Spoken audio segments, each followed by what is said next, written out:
he grew up on Penison Street between Chapatulas and Annunciation, actually around the corner from where I live right now, near the what's now the Rock Bottom Lounge. And I want to say when he was early in his years, when 4, 5, or 6, his parents moved him out to Bay St. Louis, I want to say. And he lived with his aunt or the rest of his family, which is surprising that in the 1950s you would move your 6-year-old black child to Mississippi. But they did. And he lived there for a while, and he went to Catholic school there. And I think he learned to play. He started playing, and I think he immediately knew how to play. I think he could pick out stuff by ear, and people could tell immediately that this was a talented boy. And he moved back to New Orleans, ends up going to St. Monica's School, which I don't think is still there anymore. That was on Melpomene, now MLK, up near the Calliope projects. And that's how he met the Neville brothers, because the Neville brothers were living up there, and he and Art went to school together. And Art told me that he would get up during assemblies at St. Monica's and do these gorgeous classical pieces and play them all totally correctly. And then he went to high school at Xavier Prep, which I guess at that point was co-ed. And he met, one of his classmates was Joel, later Neville. I don't know what Joel's maiden name was, but Joel and he were tight like this. They were very, very tight. And Joel told me stories of how great he was back then. And he started hanging out at Cosmo's studio and doing sessions. And not at this point, but his first single was Thinking About My Baby and Hambone, which was his first single, which was, simple, African-American old ham bone thing. He played classical, but he also was starting to hang out, and play on the radio and listening to, R&B and wanting to be an R&B pianist. And a bunch of them, he and Dr. John would hang out outside Cosmo's studio when they were like 14, 15, trying to get sessions or hang out or just be close to music. So I think he kind of developed both of those and just started, as geniuses will, combine them. And when you combine, he combined his classical technique and some of the classical stuff with the really gut bucket R&B stuff, and figured out an entirely new way to play the piano that no one has duplicated, or it's totally unique. I am fully convinced that he is the best pianist you will ever hear outside of Art Tatum. Art Tatum's the best, and that includes the classical realm. He is the best you will ever hear, except for Art Tatum. You can't touch him, in the way he put the stuff together and the way his fingers are all over the keyboard. He plays a lot of piano.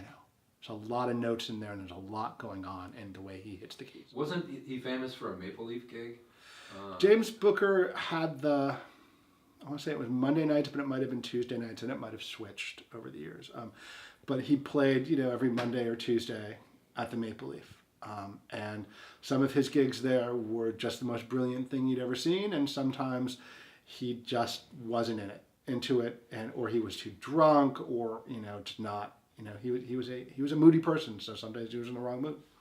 And some nights there'd be a lot of people there, but most nights it was 6 or 7 people, most of whom were not paying attention.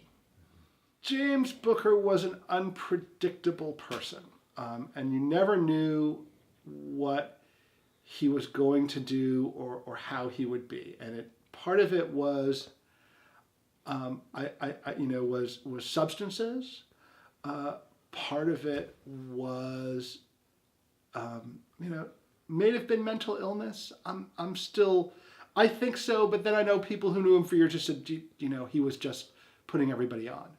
And I think part of it sometimes was that he was just indulged due to his genius. And I don't use the term genius lightly. I don't think a lot of people were geniuses who people call geniuses. James Booker was a genius. Genius is sometimes, I consider genius to be a mental illness. In a bad, if you look at it in a bad way. But he was a genius. His brain didn't work the way other people's did. And I think that's from the beginning. And then it was augmented by substances and indulgence sometimes. But you never knew, I think that he sometimes did that stuff because he would indulge, he could get away with it. But I think sometimes, if you sat down with him on a one-to-one basis, I think he was could be a very coherent and, affectionate and good person, I think. Lots of people have told, his people who knew him well and like would have him in their houses, would always, said that he was really, was a sweet guy. He had a lot to deal with, but he was a sweet dude and was trying to be a sweet guy. And I have to remember, and this is in terms of James Black too, but anytime I'm doing historical research on these folks and we hear all of these tales, I always have to remember these were real human beings. These were not just caricatures of that they have sometimes been built up to. James Booker was a real human being who, I think felt pain and emotion and, had to deal with things, was a sensitive man and had to deal with a lot of things that were difficult. He lost his mother and his sister who he was very close to, early on when he was in his 20s. I can't think that being in Angola prison was for a sensitive person was a great, did good things for him. Though I know that from what people told me that he taught inmates to read and he might, he played in the band. I think he really tried to help people out there, but I don't think it was a good, not good for anybody, don't get me wrong, but for a sensitive genius like him, that was probably a really rough thing. It's funny because when Booker, I think, influenced, the people that he played with, Vodakovich and Singleton, and he taught Harry Connick, a lot of lessons. I think even though you can't, you look at Harry Connick and they're about as far apart as you can think of, they were very good friends. And if you want to hear somebody who can play Booker well, Harry Connick can do it as well, if not better than anybody. But it took a while, I think, for Booker's influence as a pianist to sink in. Just because I think he was such a powerful personality that it took some time after he was gone for people to get a perspective on him. And also, I think it took, Tom McDermott and Josh Paxton to actually, when the technology was good enough to be able to deal with, the technical aspects of his playing, to figure it out. I think it's impossible to figure out from listening to it. I think you can, but it's really difficult. So it took a little while for Booker to become, the influence as a pianist that he has now. And I think it's funny because it used to be in the 70s, and 80s that Professor Longhair was the most influential pianist around here, and is still maybe the most influential. But James Booker in the past few years has really come up as people have had a chance to hear him more. There's more out there of his recordings. There's transcriptions. There's the internet. So Booker has really come up as influencing more people as time goes on.